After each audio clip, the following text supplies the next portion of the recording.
एक गांव में संपत कपटा नाम के दो चोर रहते थे जो दूसरे गांव में जाकर चोरियां करते थे, लेकिन अपने गांव में बहुत शरीफ बनकर रहते। एक दिन वो घने पेड़ के नीचे आराम कर रहे थे कि तभी पालमपुर गांव के हरिया और बंसी उस पेड़ के पास आकर एक दूसरे से बातें करने लगे। अरे बंसी भैया, सुना है कल मुखिया जी की बेटी की बारात शहर से आ रही है, क्या तुम्हारे पास दावत आई है क्या? हाँ हाँ हरिया भैया, मेरे घर तो आई है, तुम्हारे घर पर आई है क्या? अरे कल खुद मुखिया जी मेरे घर पर आए थे और मुझे पूरे परिवार सहित दावत कहकर गए हैं। सुना है मुखिया जी अपनी बेटी की शादी बहुत धूमधाम से कर रहे हैं, कल 21 तरह के पकवान बनेंगे खाने में। मैंने भी कुछ ऐसा ही सुना है।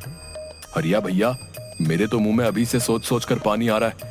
अरे मैं तो आज शाम से खाना ही नहीं खाऊंगा, ज्यादा भूख लगेगी तो पूरे 21 पकवान ही पेट भरकर खा लूंगा। हाँ।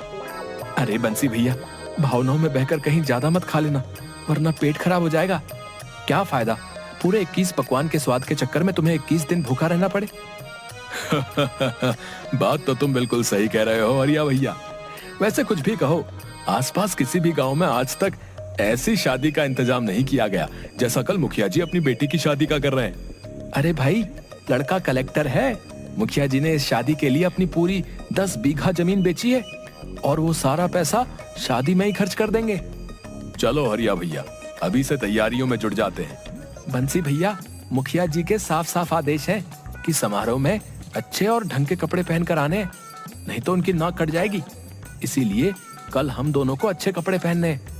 सही कहा तुमने, मैंने तो पहले से ही शहर से अपने लिए एक कोट पैंट सिलवा लिया था। चलो अब चलते हैं। इतना कहकर वह दोनों वहां से चले गए। उनकी बात सुनकर संपत और कपटा, जो कि पेड़ के पीछे उन दोनों की बातें चुपके चुपके से सुन रहे थे, उनकी आंखों में चमक आ गई। सुना कपटा, पालमपुर गांव के मुखिया की बेटी की शादी कलेक्टर से हो रही है। इस गांव का नाम सुना सुना सा लगता है। अरे बेवकूफ, ये वही गांव है जहां पर कुछ महीनों पहले हमने जमींदार की बेटी के दहेज के आभूषण चुराए थे, जो शहर में बहुत महंगे बिके थे। याद आ गया, और तुमने उन पैसों में बेईमानी कर ली थी और मुझे मेरे हिस्से से कम पैसे दिए थे। याद आ गया। अबे मेहनत भी तो मैंने सबसे ज्यादा की थी, तूने क्या किया था? हैं? सिर्फ बारात में खड़े होकर अंग्रेजी में लोगों से बस हाय हेलो कर रहा था तू तो। तुम तो कुछ कर ही नहीं रहे थे, हैं? गांव की लड़कियों से नैन मटक्का कौन कर रहा था भाई? अगर मैं चेतावनी नहीं देता तो तुम उसी वक्त रंगे हाथों पकड़े जाते, और साथ में मैं भी। हाँ। अबे वो सब छोड़, कल उसी गांव की मुखिया की शादी है। सही कहा तूने संपत, इसका मतलब मुखिया ने खूब दान दहेज का प्रबंध भी किया होगा। अरे जब 21 तरह के पकवान खाने में बनवा रहा है तो बेटी के लिए सोने के आभूषण कितने महंगे महंगे बनवाए होंगे, हैं? हमें किसी भी कीमत पर उन आभूषणों को चुराना होगा, समझा? लेकिन कैसे, अगर हम दोनों पहचान में आ गए तो? तूने सुना नहीं, वो दोनों बेवकूफ क्या बोल रहे थे कि शादी में अच्छे से अच्छे कपड़े पहनकर आना है। अबे हम दोनों के पास अच्छे कपड़ों की कोई कमी है क्या बे?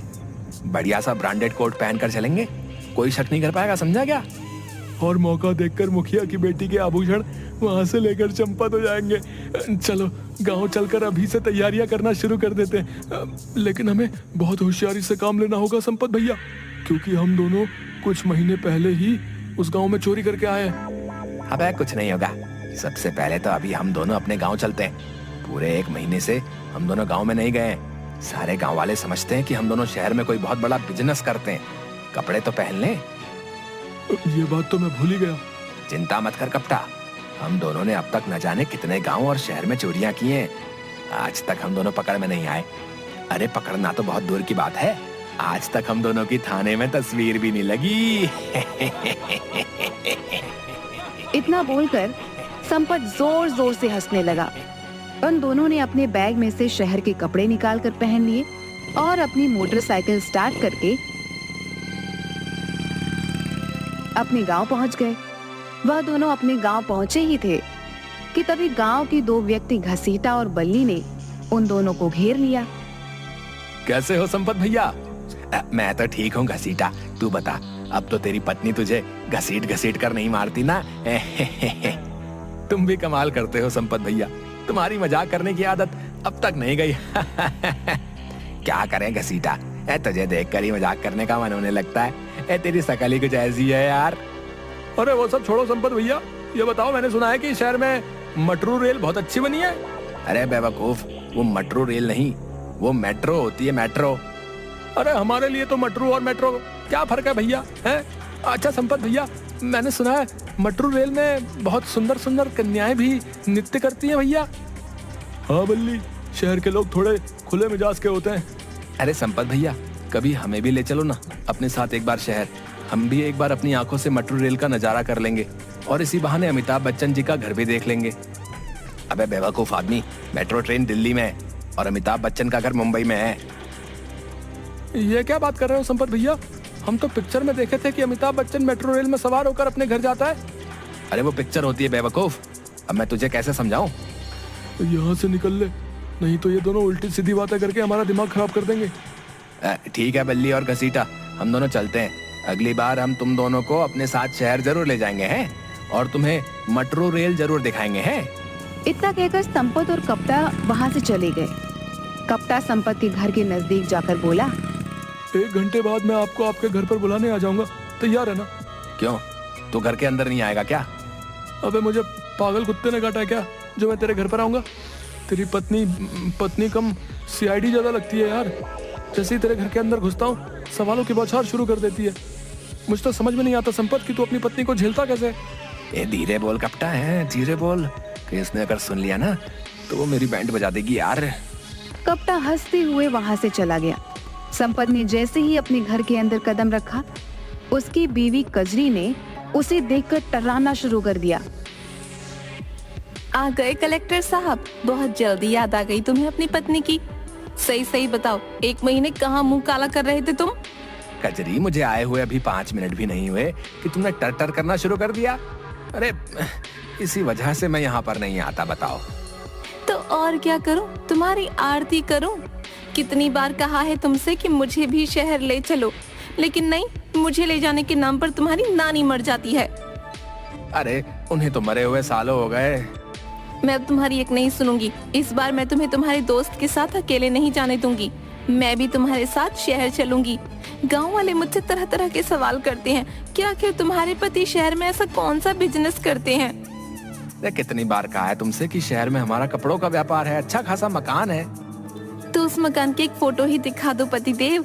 आज तक तुमने तो उसकी एक तस्वीर तक नहीं दिखाई। मुझे तो लगता है तुम जरूर कुछ उल्टा सीधा काम करते हो शहर जाकर।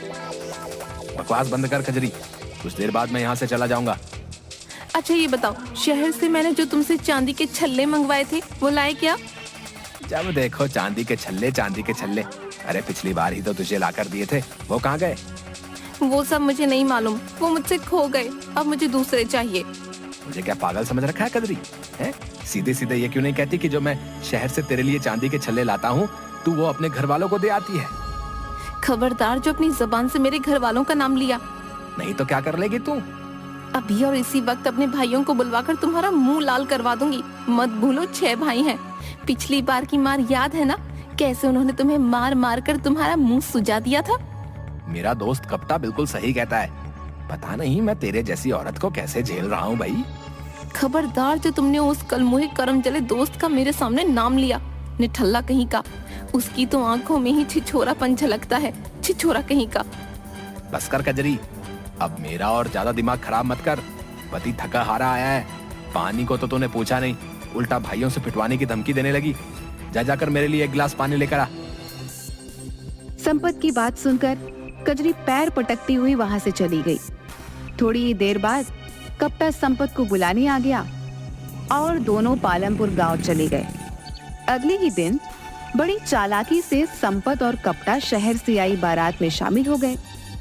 संपत आहिस्ता से कप्ता से बोला, बहुत होशियारी से काम लेना कप्ता, और हाँ, ओवर एक्टिंग करने की बिल्कुल भी जरूरत नहीं है। याद है ना पिछली बार तेरी ओवर एक्टिंग की वजह से हम दोनों फंसते फंसते बचे थे।